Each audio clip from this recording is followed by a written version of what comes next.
Hello everybody.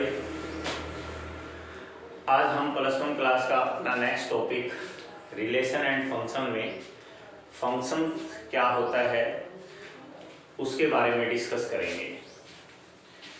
हमारा topic है relation and function.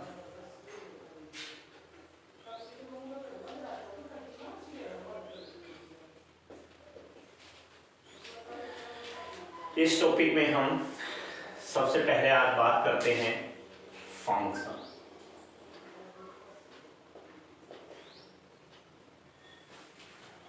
अब फंक्शन क्या होता है इसके बारे में आपने जनरली बहुत सुना होगा। हम यहाँ फंक्शन की बात करेंगे दो तरह से। फर्स्ट ऑफ ऑल हम बात करेंगे रिलेशन के बेस पे।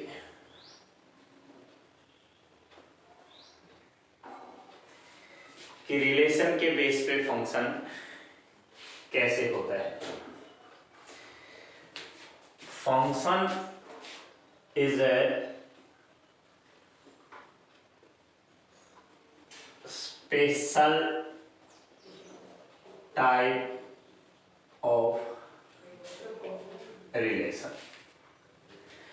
फंक्शन जो है रिलेशन की एक स्पेशल टाइप होती है। अब वो स्पेशल टाइप क्या होगी हमें उसके बारे में डिस्कस करना है। यानी अगर मैं सिर्फ एक इतनी सी बेसिक बात पे फंक्शन के बारे में डिस्कस करूं तो हमारा आंसर क्या आता है कि फंक्शन कहां से निकल के आएगा रिलेशन में से। बट उस रिलेशन में ऐसी कुछ कंडीशंस होंगी जो फंक्शन को डिफाइन करेंगी। अब उसके लिए सबसे पहले हम क्या कर लेते हैं, हम एक रिलेशन ले लेते हैं। अब रिलेशन के केसेस के लिए हमने रिलेशन के बारे में पढ़ा हुआ है। प्रीवियस वीडियो में हमने रिलेशन के बारे में डिस्कस भी किया था। उसके लिए हमने मान लीजिए कोई एक सेट ए ले लिया 1 2 3 और एक सेट हमने बी ले लिया जिसके एलिमेंट हमने 4 5 6 ले लिए। अब हमने एक रिलेशन डिफाइन कर ली। रिलेशन हमने एक डिफाइन क्या की, x y in case of ordered pair such that x is equal to y plus 2। Sorry y ले लेता हूं मैं, y is equal to x plus 2। मैंने एक रिलेशन ले ली और वहां मैंने क्या कर दिया, फॉर ऑल x बिलोंग करते वेयर, सॉरी यहां हम इसको वेयर के लिए यूज करते हैं। x belongs to a and y belongs to b। मैंने रिलेशन ले ली। रिलेशन क्या है, x y such that y is equal to x plus 2 where x belongs to a, y belongs to b।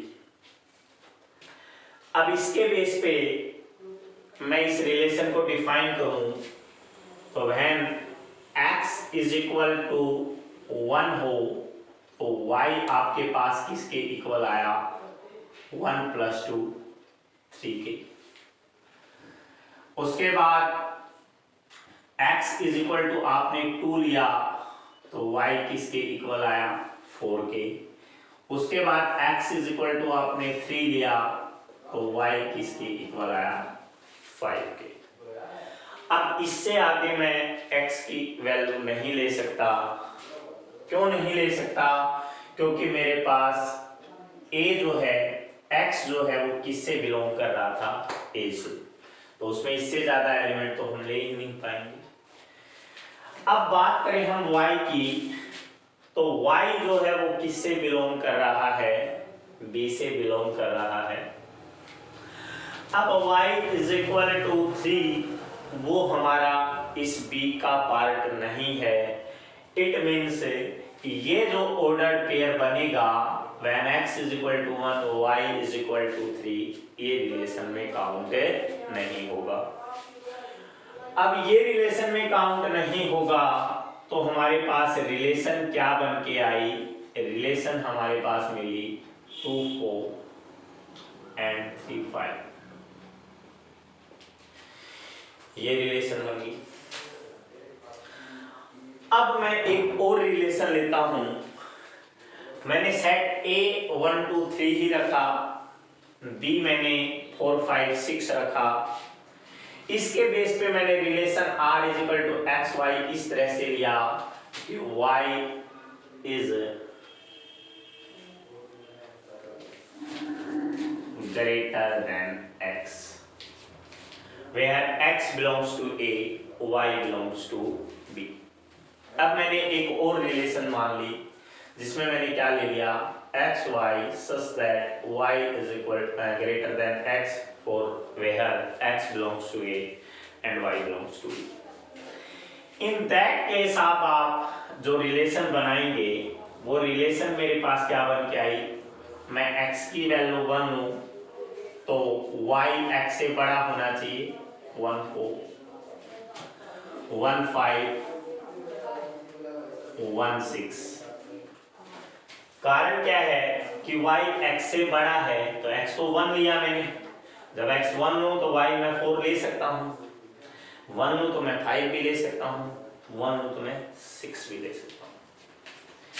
फिर अगर मैंने x 2 लिया तो मैं 4 ले सकता हूं, 2 से 5 की रिलेशन भी बना सकता हूं, 2 से 6 की रिलेशन भी बना सकता हूं।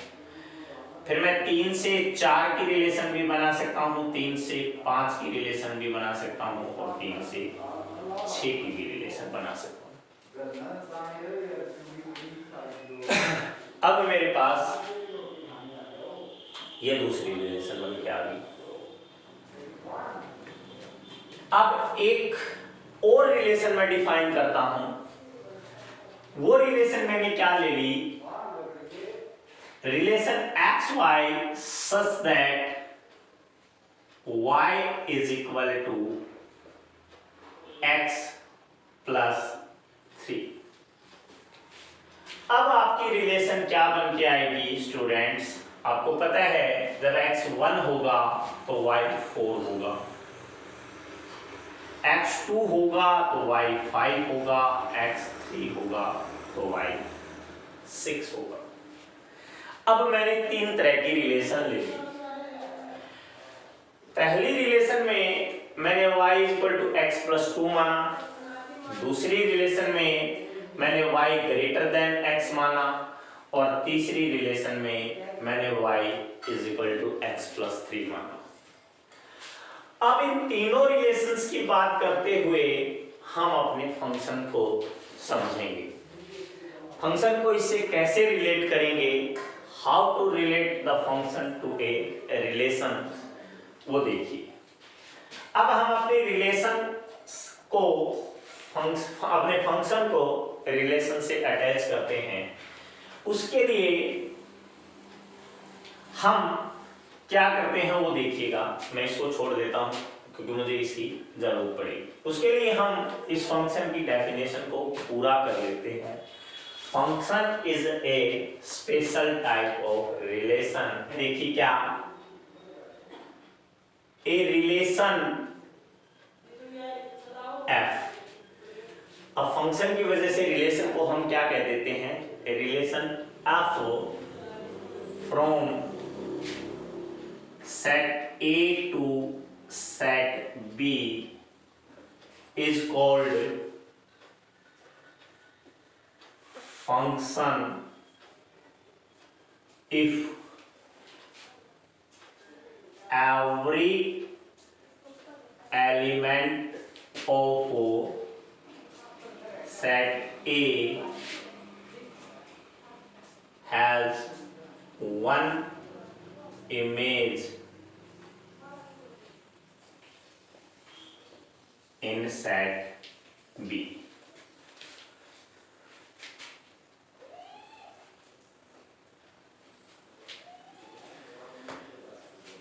ये हम फंक्शन की डेफिनेशन देते हैं, has one and only one, आप ये वर्ड यूज कर लीजिएगा, one and only one image in set P. तो क्या डेफिनेशन दी हमने सेट की? Set is the special type of relation, a relation f from set A to set B is called function if every element of set A has one and only one image in set B. Set A के प्रत्येक element की set B के साथ सिर्फ एक और एक ही इमेज होनी चाहिए, उसको हम फंक्शन कहते हैं। A के सेट में सिर्फ और सिर्फ B के सेट के साथ एक इमेज बनाए, मतलब क्या है कि सेट A का एलिमेंट सेट B के सिर्फ एक एलिमेंट से जुड़ा हुआ हो, उसको हम क्या कहते हैं? फंक्शन कहते हैं। अब कैसे? यहां देखिए हमारे पास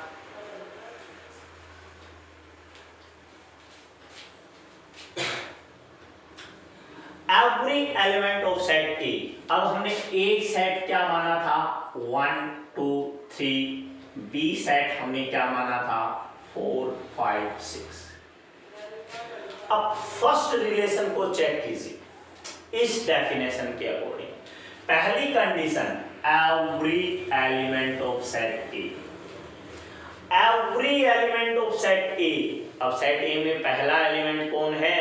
1 है, और 1 की तो रिलेशन बनी ही नहीं, इसका मतलब ये फंक्शन नहीं है।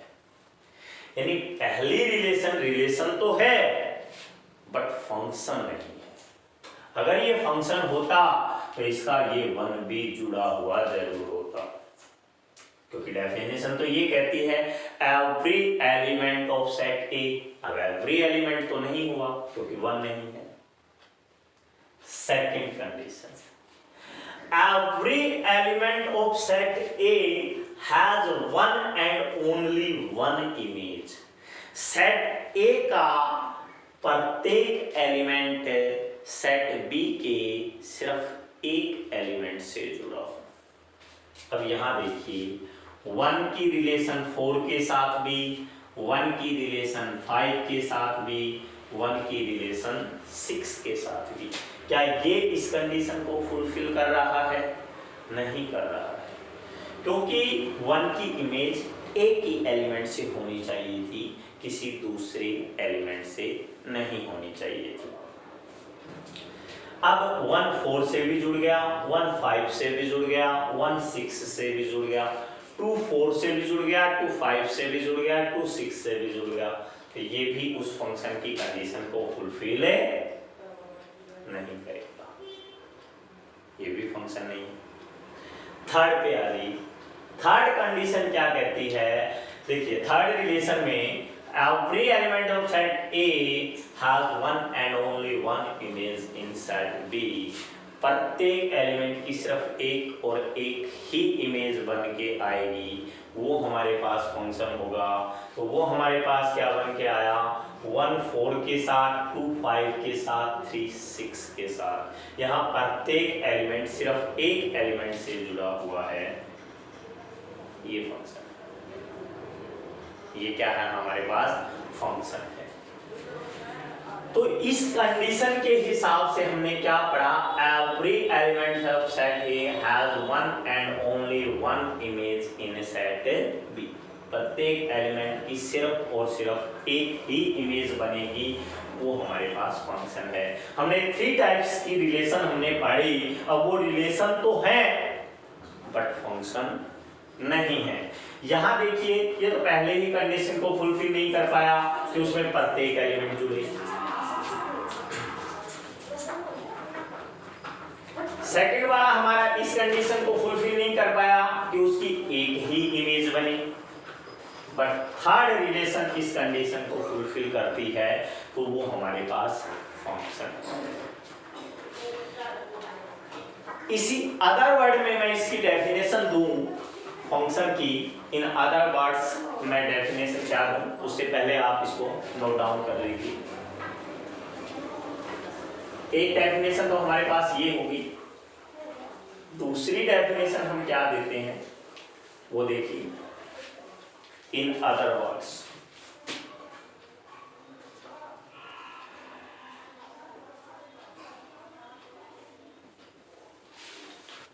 इन अदर वर्ड्स में हम फंक्शन को कैसे डिफाइन करेंगे, ए रिलेशन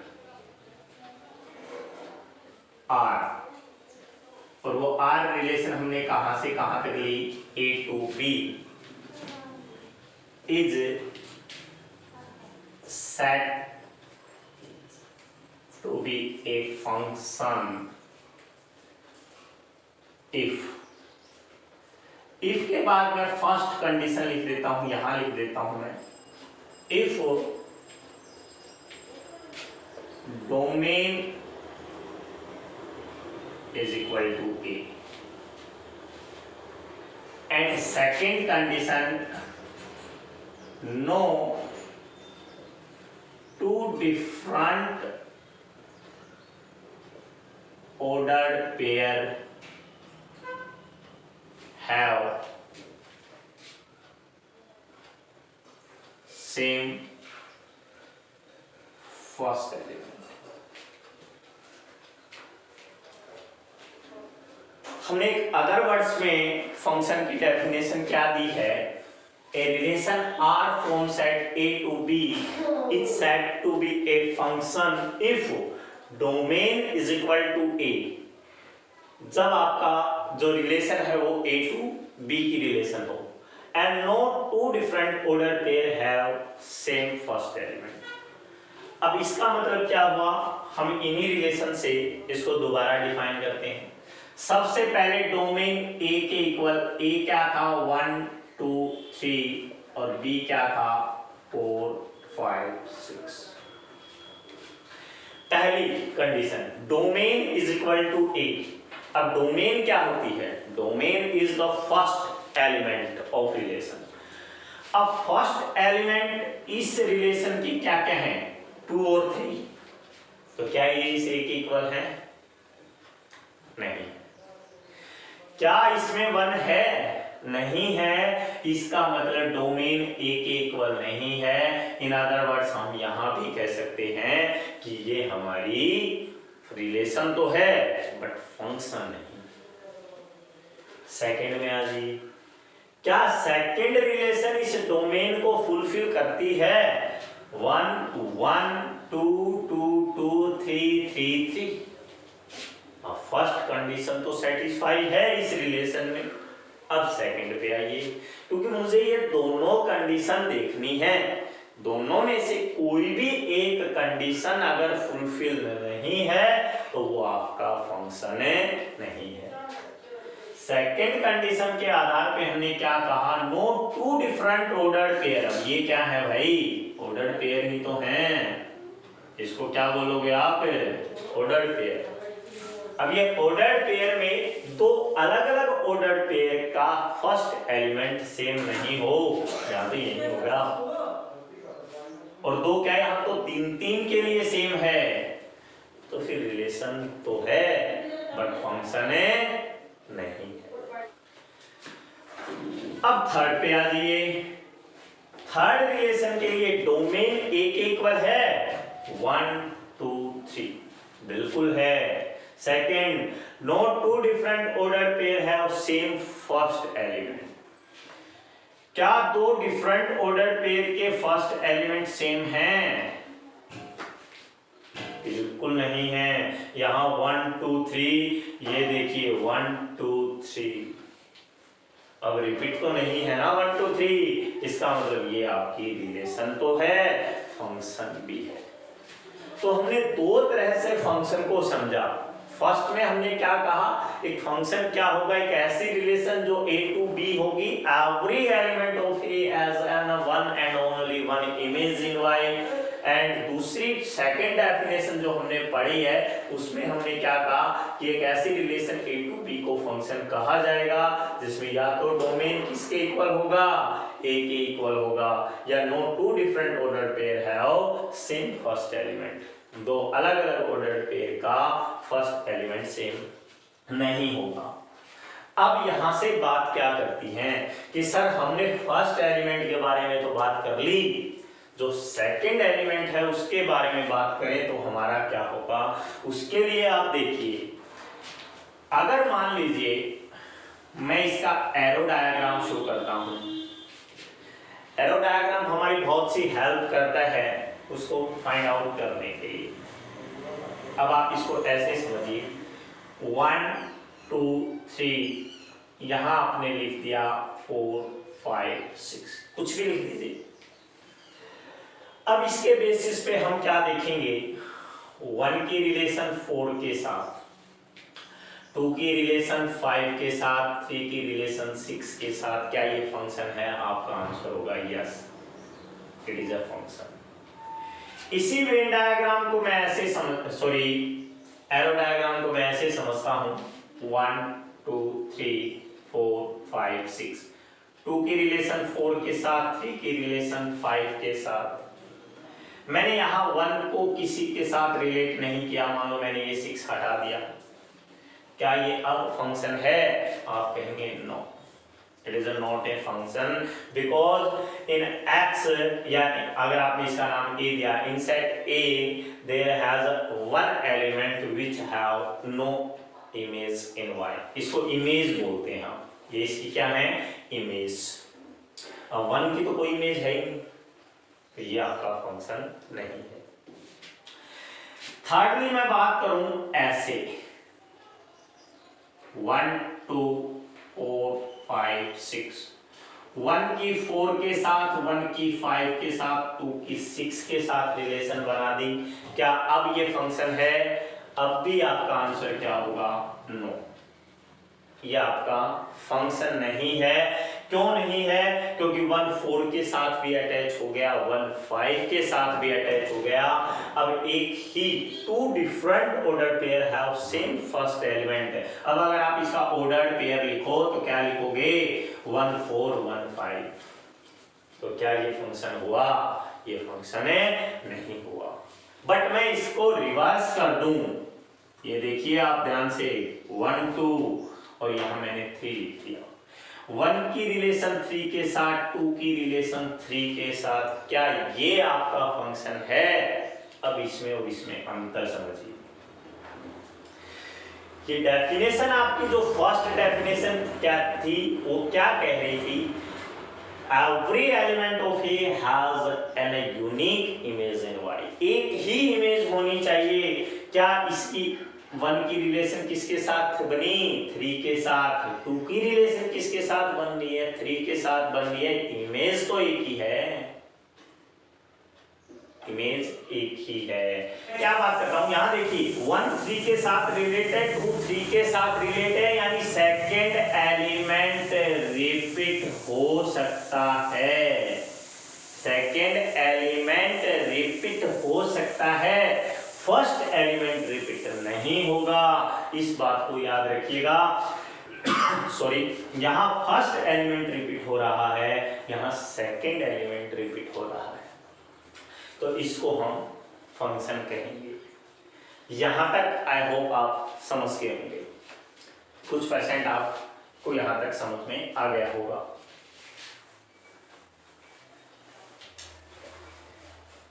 अब आप कहेंगे सर जो आपने बताया है उसको थोड़ा सा समराइज कर दीजिए, कि आपने क्या सिखाया है। हमने ये सिखाया है स्टूडेंट कि यहाँ जो सेट के एलिमेंट हैं, इस सेट ए के इस सेट बी में, ये रिपीट नहीं होंगे, ये रिपीट नहीं होंगे, ये रिपीट हो सकते हैं। बस ये याद रखिएगा, यहाँ का एलिमेंट रिपीट नहीं होगा, यहाँ का एलिमेंट रिपीट हो सकता है। दूसरा, हमने यहाँ का एलिमेंट खाली नहीं होगा, ऐसा कोई एलिमेंट ब्लैंक नहीं होगा। ये ब्लैंक का मतलब ऐसा कोई खाली नहीं होगा, जो इसके साथ इमेज ना बनाए। ये प्रत्येक एलिमेंट इसके साथ जुड़ेगा ही जुड़ेगा, याद रखिएगा। इसमें आप कोई भी एलिमेंट खाली नहीं छोड़ सकते। अब क्वेश्चन आएगा इसमें छोड़ सकते हैं? छोड़ सकते हैं, इसमें छोड़ सकते हैं, बट इसमें नहीं छोड़ेंगे, वो आप लोगों को याद रखना है। अब हम कुछ ऐसा डिस्कशन करते हैं जिसमें हम किसी भी क्वेश्चन को, फंक्शन को बड़े इजीली पहचान पाएं। उसके लिए अब दूसरा विजुअलाइजिंग देखिए, पहचान देखिए। उस फंक्शन को पहचानने के लिए हमें क्या करना होगा, देखिए लेट fx मैंने किसके इक्वल मान लिया, 3x के इक्वल मान लिया। अब फर्स्ट ऑफ ऑल जब x की वैल्यू 1 रखेंगे, f of 1 3 आ जाएगा, x इज इक्वल टू 2 रखेंगे, f of 2 6 आ जाएगा, x is equal to 3, f of 3 9 आ जाएगा। इस तरह से इसको मैं ऑर्डर्ड पेयर बनाऊं तो 1 की रिलेशन 3 के साथ, 2 की रिलेशन 6 के साथ, 3 की रिलेशन 9 के साथ, इस तरह से ये रिलेशन चलती जाएगी। क्या ये रिलेशन कहीं खत्म होगी? नहीं होगी। अब अगर ये रिलेशन कहीं खत्म नहीं हो रही तो मैं इस रिलेशन को क्या कहूंगा? ये रिलेशन कहां से कहां तक हुई? Natural to natural. ये रिलेशन आपकी नेचुरल नंबर से शुरू हुई और नेचुरल नंबर पे ही खत्म होगी। अब इसकी बात करूं मैं 1 2 3 डैश डैश डैश, यहां भी आप लोग क्या कहेंगे 1 2 3 4 5 6 7 8 9 डैश डैश डैश। 1 को 3 के साथ अटैच कर दिया, 2 को 6 के साथ अटैच कर दिया, 3 को 9 के साथ अटैच कर दिया। इस रिलेशन का कोई भी एलिमेंट आप यहाँ लिखेंगे इसके साथ अटैच होता चला जाएगा। अब हमने प्रीवियस क्या बात बताई, यहाँ खाली नहीं होगा, यहाँ खाली हो सकते हैं। ये देखिए इसमें हम एलिमेंट ब्लैंक छोड़ते जा रहे हैं। अब क्या ये रिलेशन, इस रिलेशन को आप डिफाइन करें तो रिलेशन आपके पास क्या बनी, x, जो भी वैल्यू आप लेंगे उसका आंसर क्या आएगा, fx आएगा।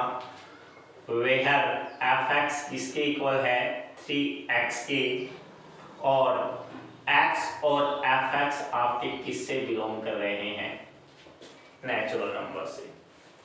तो ये आपकी एक रिलेशन बन गई। तो क्या ये रिलेशन फंक्शन है? आपका आंसर होगा यस, ये रिलेशन फंक्शन है। अब इस रिलेशन में हमने सबसे जरूरी चीज क्या देखनी है, ये हमें ये देखना है सारी फंक्शन हमारा किसके ऊपर डिपेंड कर रहा है, इसके ऊपर डिपेंड कर रहा है।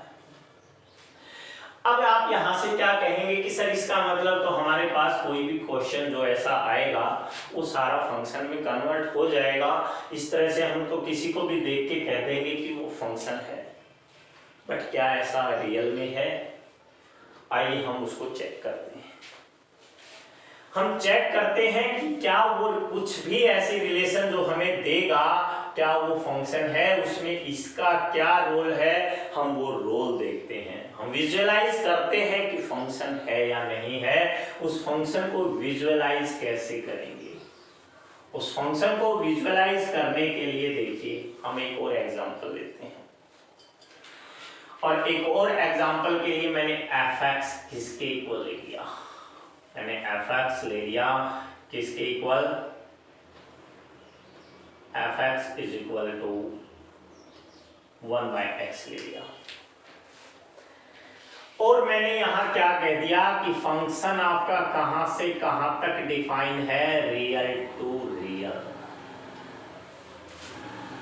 फंक्शन कहां से कहां डिफाइन है, रियल टू रियल। अब सबसे पहले तो इसका मतलब समझिए, ये रियल टू रियल क्या होता है। इसका मतलब ये है कि जो x की वैल्यू आप रखेंगे वो रियल होगी और उससे जो आंसर आपको मिलेगा वो भी रियल होगा। अगर ये इस कंडीशन को फुलफिल नहीं करता है, आपका फंक्शन डिफाइंड नहीं है।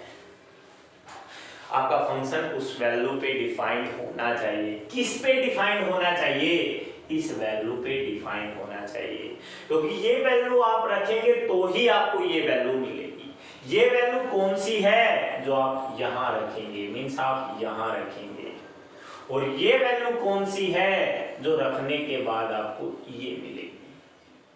तो अगर ये डिफाइन है तो ही ये आपका आंसर बता पाएगा ना कि वो डिफाइन है या नहीं है। तो यहाँ वाली वैल्यू इस वैल्यू से आप फाइंड आउट करेंगे और वो आंसर रियल हो। अब क्या ये इस कंडीशन को फुलफिल करता है? उस कंडीशन को फुलफिल के लिए देखिए, मैं यहाँ रियल नंबर लेता हूँ। अब रियल नंबर नेचुरल नंबर से बड़ा होता है, ये बात आप जानते हैं, क्योंकि नेचुरल नंबर तो हम 1 2 3 4 5 ऐसे लेते हैं, बट रियल नंबर में आप -1 -2 -3 फिर 1.1 1.2 1.3 ऐसे कोई भी नंबर ले सकते हैं। मैंने ले लिया 1 2 3 4 5, यहाँ भी आपने ऐसे ही ले लिया 1 2 3 4 5 6 टेस्ट टेस्ट टेस्ट, ये भी टेस्ट टेस्ट टेस्ट। अब आप कहेंगे कि 1 की रिलेशन 1 रखेंगे तो ये 1 आ जाएगा, 2 रखने से ये 1/2 आ जाएगा, मान लो मैं यहाँ 1/2 ही ले लेता हूँ, 3 रखने से ये 1/3 आ जाएगा, 4 रखने से ये 1/4 आ जाएगा, 5 रखने से ये 1/5 आ जाएगा। अब आप कहेंगे सर ऐसे तो ये किसी न किसी के साथ तो रिलेशन बनाएगा, ये तो फंक्शन है, बट स्टूडेंट इसको ध्यान रखिए, रियल टू रियल। अब रियल में 0 भी तो होता है। अगर मैं इस x की जगह 0 रखूं तो मेरा क्वेश्चन 1/0 दैट्स क्या आया? Not define.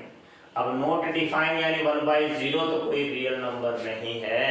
अब कोई रियल नंबर नहीं है तो क्या यहाँ 0 एलिमेंट मैं लूंगा या नहीं लूंगा? लेना पड़ेगा, मुझे रियल नंबर लेना है।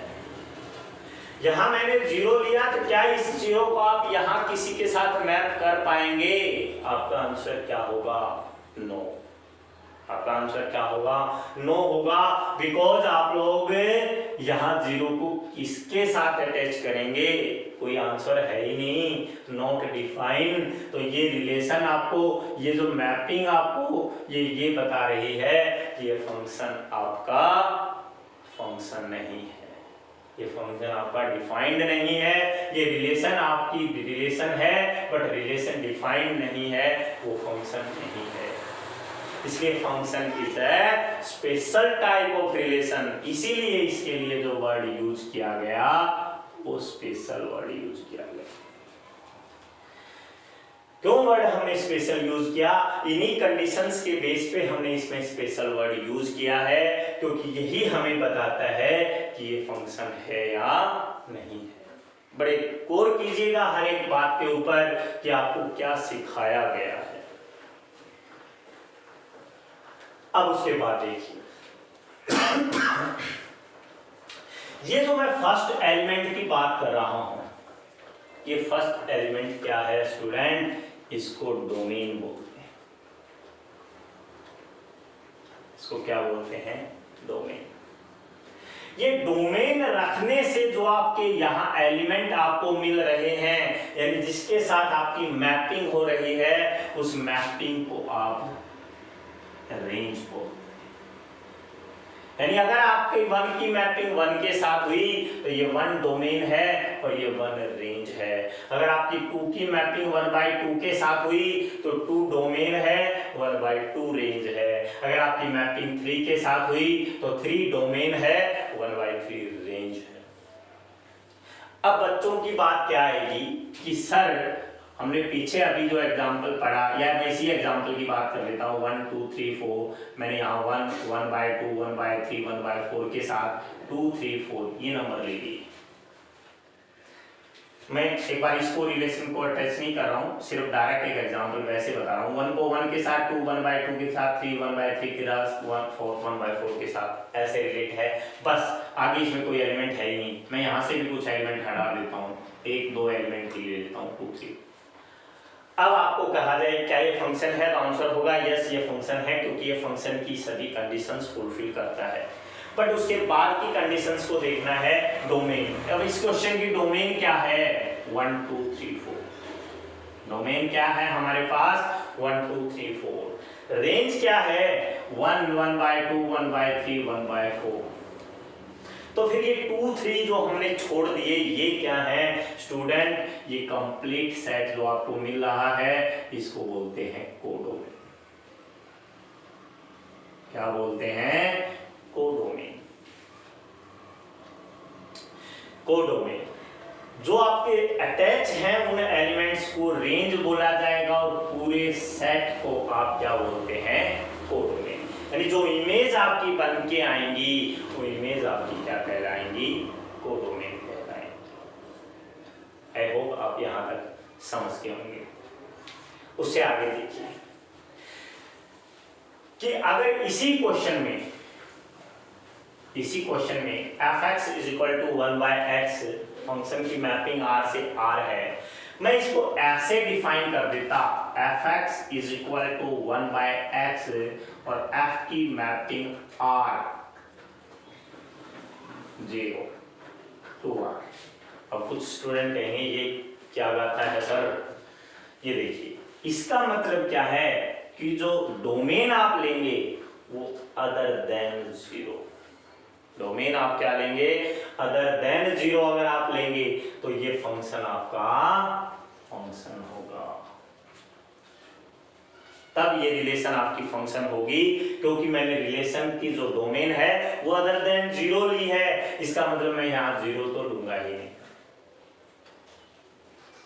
यहां मैं 0 लूंगा ही नहीं। मैं रिलेशन की r तो लूंगा, r का मतलब मैं रियल नंबर तो लूंगा, बट रियल नंबर में क्या कंसीडर नहीं करूंगा? 0 कंसीडर यहां नहीं करूंगा, यहां कर सकता हूं बट यहां नहीं करूंगा।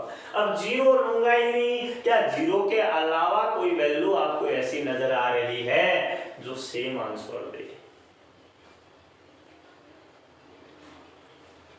तो आप कहेंगे तो बात सही है, फिर तो ठीक है आपका, फिर फंक्शन बन जाता है। तो इस तरह से हम इस फंक्शन को डिफाइन करते हैं। अब डोमेन के बारे में हम बात करें तो हमें कुछ क्वेश्चंस की डोमेन फाइंड आउट करते टाइम सबसे पहले ये बात याद रखनी होगी। फॉर एग्जांपल के तौर पे मुझे इस क्वेश्चन की डोमेन लिखनी है, तो सबसे पहले ये देखिए डिनोमिनेटर आपका कभी भी 0 के इक्वल तो होगा ही नहीं, क्योंकि डिनोमिनेटर 0 हो गया तो फंक्शन आपका क्या हो जाएगा? नॉट डिफाइन हो जाएगा। फंक्शन आपका नॉट डिफाइन होने का मतलब क्या हुआ? 1/x में x नॉट इक्वल टू 0। अगर मान लो ये क्वेश्चन 1/x-2 होता तो डिनोमिनेटर आप x-2 को किसके इक्वल रखते? 0। तो x की वैल्यू जो है x-2 0 के इक्वल नहीं होना चाहिए, क्योंकि अगर वो 0 के इक्वल हो गया तो फंक्शन आपका नॉट डिफाइन बनेगा। अब x = 2 नहीं होगी, इसका मतलब अगर आप इस क्वेश्चन को फंक्शन का नाम तब देंगे जब ये रियल टू रियल तो हो, बट रियल में अदर देन 2 हो, अदर देन 2 हो। वो 2 मैंने क्यों नहीं लिया? क्योंकि अगर मैं यहाँ 2 लूंगा तो ये 0 बनेगा और 0 नॉट डिफाइन का काम करेगा। इसलिए मुझे याद रखना है कि मुझे इसकी जब भी डोमेन निकालनी है उस डोमेन से पहले इस क्वेश्चन का इसकी इस वैल्यू का आपका सेटिस्फाई करना जरूरी है, एग्जिस्ट करना जरूरी है। एग्जिस्ट ही नहीं करेंगी तो आप डोमेन फाइंड आउट नहीं कर पाएंगे। अब मुझे सबसे पहले x-2 में x 2 के इक्वल तो होगा ही नहीं, ये बात आप याद रखिएगा। अब जो फर्स्ट एलिमेंट हमारे पास आता है वो फर्स्ट एलिमेंट हमारे पास डोमेन का काम करेगा, और जो सेकंड एलिमेंट हमारे पास आता है वो किसका काम करेगा? रेंज का काम करेगा। बट अगर किसी क्वेश्चन में आप लोगों को जैसे मैंने अभी बताया ऐसे दे दिया 1 की रिलेशन 2 के साथ, 2 की रिलेशन 3 के साथ, 3 की रिलेशन 4 के साथ, डैश डैश डैश। अब आपसे इस क्वेश्चन में पूछ लिया जाए कि डोमेन क्या है, तो क्या कहेंगे आप? First element. और फर्स्ट एलिमेंट क्या? फर्स्ट एलिमेंट को डिफाइन तो कीजिए, और फर्स्ट एलिमेंट अब आप डिफाइन करेंगे तो फर्स्ट एलिमेंट तो अनगिनत है, तो मुझे कुछ ऐसा डिफाइन करना पड़ेगा जिसके बेस पे मैं कह सकता हूं कि वो इस कंडीशन को फुलफिल करेगी। अब फर्स्ट एलिमेंट मेरा क्या है? Natural number. तो मेरी डोमेन क्या हुई? Natural number. क्या मैं यहाँ रियल नंबर कह सकता हूँ? देखिए इसके बेस पे मेरे पास सीधी वैल्यू आ रही है तो मैं इसको नेचुरल ही कहूंगा। अब अगेन नेचुरल टू, ये जो वैल्यू आ रही है वो भी तो एक नेचुरल नंबर ही है, तो डोमेन में की बनी नेचुरल नंबर और रेंज भी मेरी क्या बनी, नेचुरल नंबर। बट आपको ज्यादातर क्वेश्चंस में नेचुरल नहीं लिखा मिलेगा, क्योंकि नेचुरल एक फिक्स नंबर्स हैं, तो हम वहां डिफाइन करते हैं रियल टू रियल। डोमेन और रेंज को क्या डिफाइन करेंगे, domain is the real number and range is the real number. जो आप यहां से यहां तक मैपिंग करते हैं, ये क्या बताई हमने, डोमेन, यहां से यहां तक मैपिंग करेंगे, ये मैपिंग जिसके साथ होगी उसको क्या बोलेंगे, रेंज। पूरे फंक्शन को, पूरे इस सेट को हम क्या बोलेंगे, कोडोमेन। उसके बाद ये इसकी क्या होगी, इमेज, और ये इसकी क्या होगी, प्री इमेज। क्या होगी, इधर इमेज और इधर क्या होगी, प्री इमेज। इसके बाद देखिए,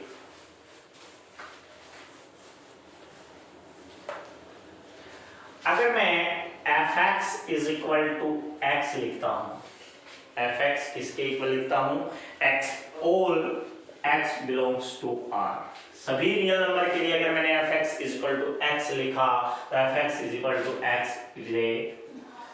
इसको हम क्या बोलेंगे, आइडेंटिटी फंक्शन। याद रखिएगा, इस फंक्शन का क्या नाम होता है, identity function. Identity function is a function in which fx is equal to x। एक स्पेशल कंडीशन के तौर पे याद रखिए।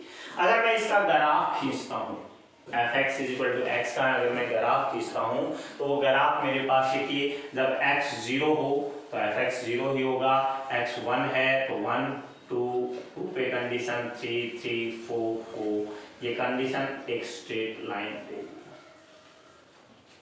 कुछ इस तरह का ग्राफ आपका निकल के आता है। कौन से फंक्शन का, आइडेंटिटी फंक्शन। अगर ये fx इज इक्वल टू कुछ इस तरह से है, इसको बोला जाता है मॉडुलस फंक्शन।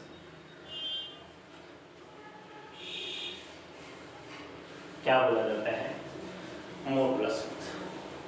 अब मॉडुलस फंक्शन का मतलब क्या होता है, मॉडुलस फंक्शन में आप x की जगह -1 रखेंगे, +1 आंसर देगा, +1 रखेंगे तो भी +1 आंसर देगा, -2 रखेंगे +2 आंसर देगा, बिकॉज इसमें जो भी नेगेटिव टर्म रखेंगे वो बाहर आके पॉजिटिव हो जाएगी। तो इस तरह के फंक्शन का जो आप ग्राफ खींचते हैं वो कुछ इस तरह का आता है। ये fx is equal to mod x बोला जाता है, इसको मॉडुलस फंक्शन कहेंगे। अगर हमारे पास fx इज इक्वल टू ये है, तो इसको ग्रेटेस्ट इंटीजर फंक्शन बोला जाता है। ग्रेटेस्ट इंटीजर फंक्शन का क्या मतलब होता है, देखिए अगर मैं यहाँ 2.3 लिखूंगा तो इसका आंसर मुझे 2 मिलेगा।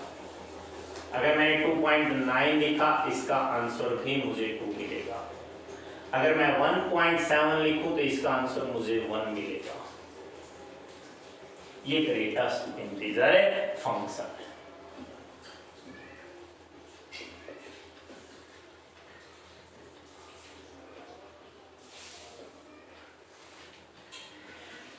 तो कुछ स्पेशल टाइप्स ऑफ फंक्शंस के बारे में हमने पढ़ा। आज हमने basic intro of the function किया है। आई होप आप लोगों को कुछ % जरूर समझ में आया होगा। आप जहां भी आपको डाउट लगे वीडियो पॉज कीजिए और उसके बाद बड़े आराम से पोर्शन को समझने की कोशिश कीजिए। कोई भी दिक्कत आपको लगती है तो प्लीज़ आप ज़रूर डिस्कस कीजिएगा। आई होप आपने बड़े अच्छे से इस पोर्शन को सीखा होगा। इंट्रो के इस वीडियो में हम इतना ही पोर्शन करते हैं। इससे नेक्स्ट पोर्शन हम अपनी अगली वीडियो में करेंगे। यहाँ तक अगर आपको कोई डाउट लगे तो आप कमेंट बॉक्स में अपनी डाउट ज़रूर डालिएगा। कोशिश करेंगे कि हम आपके उस डाउट को क्लियर कर पाएँ। Thanks guys, have a look.